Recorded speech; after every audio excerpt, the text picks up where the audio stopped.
everyone, and welcome back to episode 8 of After the Finish Line. We will be dissecting episode 9 of the What the Fartlek podcast this week, where Rob chatted to Jonathan Ferrari. I've got a good friend here. He was on the show quite a few times this week. Scott, otherwise known as Slow Farah, which he has just informed me came because of Mo Farah, and he's Slow Farah. So welcome, Scott. How are you today? Very well. Keep up, Jack. It's been a while. Yeah, I know. I always thought it was your second name. I just thought your second name was Farah, but I'm glad that has been sort of brushed off now.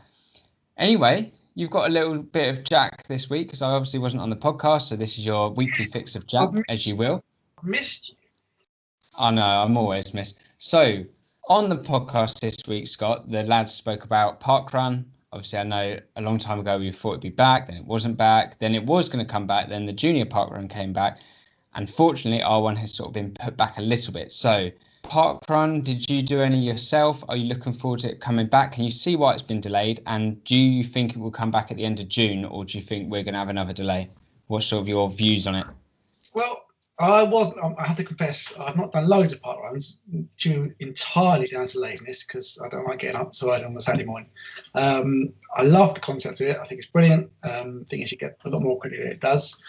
I know some of my friends absolutely love it, and I'm really missing it. I completely get why they postponed it. Jono Friday podcast was talking about his events company and all the other events company have had to do virtual events and stuff like that. With parkrun, I guess because it's not for profit, because it's free for all, it's easier just to mothball and keep in place until it is 100% going to be safe. Can see why we've chosen not to go back. Maybe, I mean, I guess it's overcautious is the wrong word, just cautious. Because people are going to be champing a bit to go and do one and get excited. I know there's a new one opening up about 3/4 mile from my house, so I'm actually going to do it. But I do understand why they've done it. Will it be back on the 26th? I think is a new date. I guess it would depend on the numbers, depends on various, depends on what the government is saying, whether the 21st of June date happens.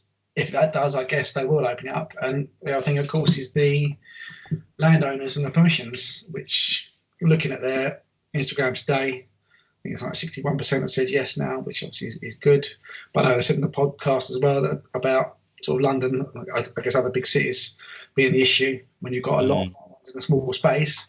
You don't really want thousands of people turning up to the same one. So, yeah, I mean, hopefully, especially for the people that love it, it'll be back soon. Yeah, fingers crossed. I mean, my parkrun that I do, my local one, it's 4 laps and you're always lapping people there. So you get about, I think they get something like maybe 250 to 300 runners on a 4-lapped course. It's always going to cause issues. I know, like, there's one also near me that's now back on the seafront, but like, what's your parkrun route like, or the ones that you've done? Have they been lapped courses, or could you see, I don't know whether they would open half of them because they're not lapped and not the other half. I don't know. Do you think they could do that, or do you reckon it will be everyone or no one? I think it'll be everyone I know, because I think it's even the question of the laps. It's the question of everyone being at the start, everyone being for the race brief, and there's got thousands of people instead of maybe hundreds of people. It makes a big difference. I guess when people are running, it's not quite so bad. My local one is a couple of laps. But yeah, I think the fact is that they do a big thing at the start, as they all do when you do a briefing. I think that's what they're going to try and avoid until it's relatively safe to do so. Exactly. And the people chatting at the end, it's going to be hard to do. So Rob liked to segue away from one topic onto the other. So I'm going to do a nice segue away from parkrun, which is a running event, to a running race, which is another running event. You did one last weekend, actually, because this will go out on Saturdays. You did one last weekend, your first ultra, a big ultra runner now. How did you find it? Did you find how they handled it? Was it different than normal races, or like, because obviously it's an off-road race, it's a trail race, it's a bit easier for spectators, but how do you feel it all went? Were there any extra measures that they had to put in? Well, it was Ultra Exco, obviously quite a big company. First time I'd done one of their events. I mean, from an organisation point of view, I was very impressed. They were very good at sending out information beforehand. It was it was a 10K, a half marathon, a 50K and 100K. Everyone went off at different not just like 5 minutes apart, like 100k was one off at 6 o'clock in the morning. I did 50k, I was off at 8 o'clock in the morning. So it wasn't like everyone was piled in the event village to start with. The event village was a couple of tents, a start line in a recreation ground, a few portaloos. So from it was quite a small. It was quite a small setup for what was a relatively big event. And then they'd done it in a way. There was probably less than 20 staff there. I might know the ones I didn't see, but a few people at the start doing registration, people on the there was 3A stations, and some marshals dotted around. So there wasn't a great deal of people in the way, and a variable signposted, red flagged, 31 miles. So in terms of the event, I think it was seamless on their part. Horrible to do. Yeah. I mean, you could have just done the 10k and just experienced the event rather than having to do an ultra. 10k, Jack. I should have just done the 10k. You should have, but that's done now, and a massive well done to you. Now I'm going to segue again from a running event, a running race, to Rob's idea. So Jonathan, or Jono as he likes to be called, this week spoke about sort of quirky events. Rob came up with his own idea, which was the craft decanter. So you get a little tankard after and a beer. I want to ask you, if you were to put on a race or an event, what would it be? What quirky twist would you have with it? Well, as you know, sort of, from my point of view, the actual running gets in the way of a good event for me because I'm not a massive fan of the actual act of running. What I love about events and what I know is the people. I'm probably the one, again, still people, the one I did London Marathon on the hot year, and that was incredible because of the crowds. But my favourite other events I've done, probably did Thunder Run, which is now called Conti Run, I think, which is a 24-hour team event in the Midlands, where you just do a 10k over and over again in a team. And again, I mean, the running was okay, but the fact you were there as your team, all the other teams milling around, great atmosphere, everyone there for one reason, everyone friendly. Yeah, I mean, the running had to be done as well. But I got far more of a sense of achievement and fun with doing things with other people than I would do just turning up for a quick 10k, not speaking to going home. I like Rob's idea about a tankard. I'm always up for a beer. So yeah, it certainly wouldn't be a boring old flat road marathon. I'm getting the idea that yours would be sort of maybe a 1 kilometre race with guaranteed breakfast beforehand. You get lunch after, and then you get a token to go and have a couple of beers at a pub and a roast dinner to end the evening. I mean, it doesn't sound like the worst event in the world, does it? Because you get all that and you only have to run a kilometre. Yeah. Yeah. Or maybe those wine marathons as well in this country as well, isn't it now? Where you where you have, is that where you have like a glass of wine every mile? And some cheese. Yeah, that would be nice actually. Yeah. Basically, events where you don't have to rush, Jack. I don't like running fast. You want ones where you can chill out. So maybe we need to start a race called Scott's Slow Down and Take It Easy race.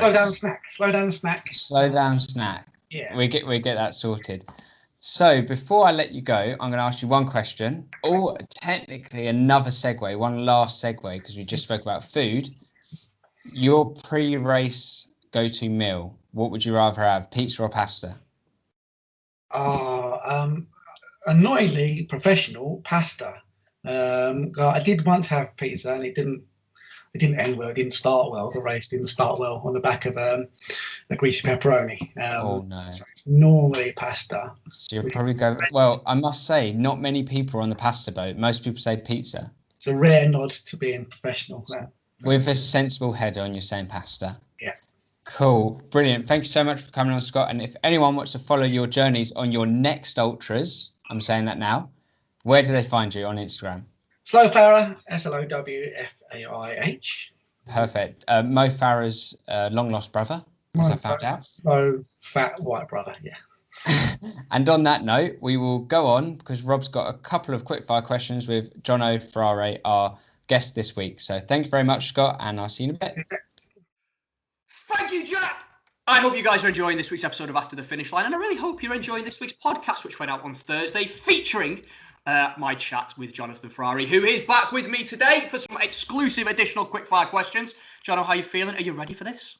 I am exceptionally nervous, Rob. It's going to be absolutely fine. So I'm going to hit you with the same questions we hit everyone with. Let's find out a little bit more about you that we didn't find out on the podcast. All right, dude. So, number one, what's your all-time favourite race?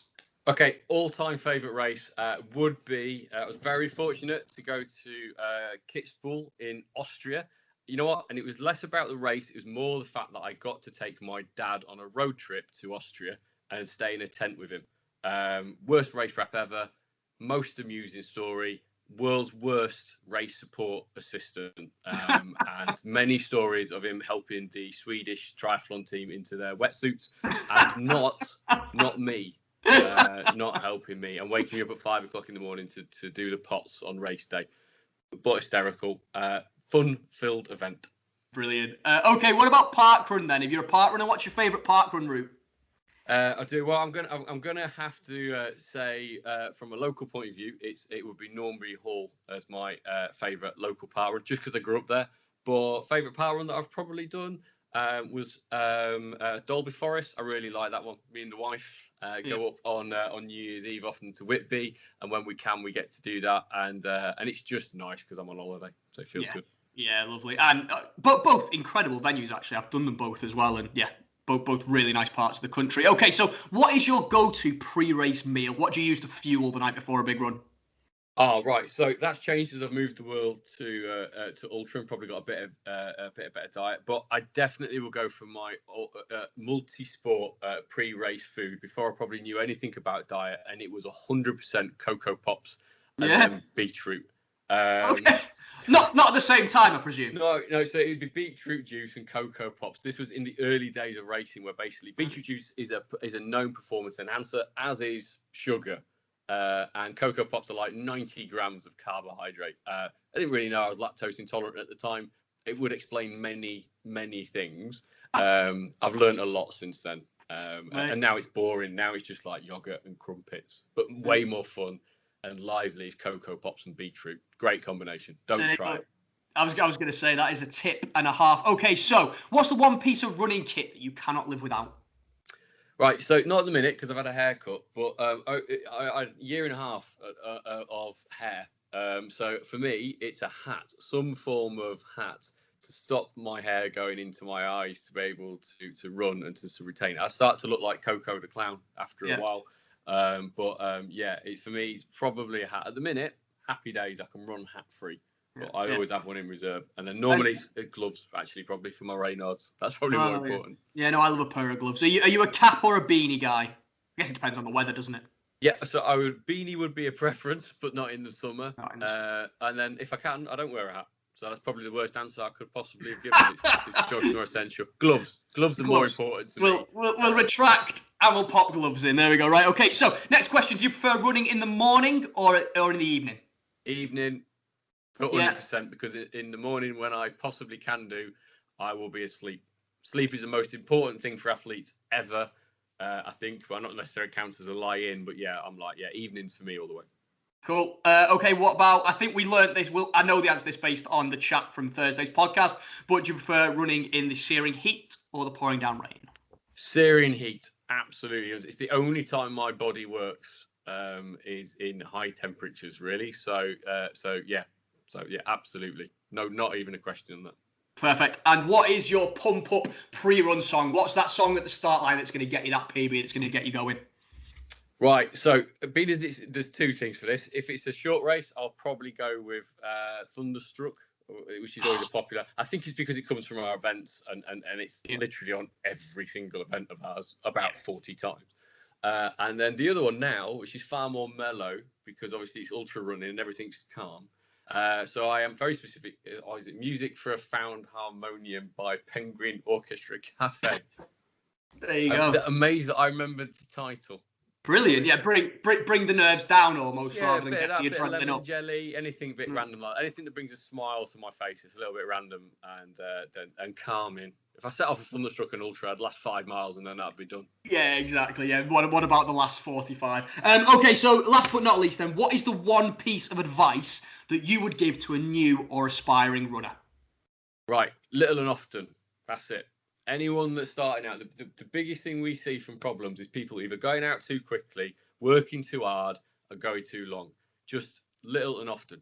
All you need to do is your body wants to be programmed. It's incredibly lazy normally. That's how we work. It's part of our mammal ability. But actually, little and often tells your body you're a runner, and it starts to get a bit more efficient. So if you've got 2 hours to run in a week, you better, oh God, my maths is going to go terrible. You better run it 6 times at 20 minutes. And hopefully that adds up to 2 hours. If it doesn't, then we'll edit we get the point, but still absolutely sound advice, sir. Thank you so much, and thank you for your time. Guys, if you haven't checked out this week's episode, why the hell not? Get yourself over to wherever you download your podcast, Apple, Spotify, Google, whatever. Check out my chat with Jono. It is a banger. Check out Curly's Athletes. You're not going to regret it. Big races coming up in the future, but for now, Jack, it's back to you. So there you have it, guys. That's another episode of After the Finish Line done and dusted. Thank you so much for Scott for coming along this week. Obviously, he was on the mastermind. He did an ultra. He came onto this. So he's been a little busy bee. He's obviously not on the pizza boat like everyone else is. He's on the pasta boat. And Jono, he is on the beetroot and Cocoa Pops boat. So again, he's sort of on his own. I can't remember what Roberto had, but I think he was on his own boat as well. It will pop into my head later. I'm pretty sure of that. If you enjoyed this week's episode, please give it a like, subscribe, notification bell, send it to all your friends, share it around because we really want to grow our presence on YouTube. We've got loads of fun videos coming up, especially when we do our football. So if you do want to get involved in football, come over to our Instagram and let us know. If you can't make it, come for some drinks, maybe do parkrun in the morning and just come and have fun, meet us all. And that will all be on YouTube, sort of match of the day style. Next week's episode on the podcast is a bit of a different one. Rob's speaking to a couple of people who've done the Couch to 5K, their views on it, because there's obviously so much benefits with it, but a lot of us haven't done it ourselves, so we don't know the negative impact it can have. I think Rosie mentioned it a couple of weeks ago about you may feel a bit too pressured to carry on and go to the next week. So Rob will have that on the episode, and then I will be back on After the Finish Line dissecting it again with another cool guest. I got a good guest or guests next week, so come back and check that out because we'll be dissecting the Couch to 5K episode. Anyway, that's all from me. I'm going to go back to stripping wallpaper off my house, and hopefully I'll see you all on the podcast. Well, hear you all on the podcast. Speak to you soon.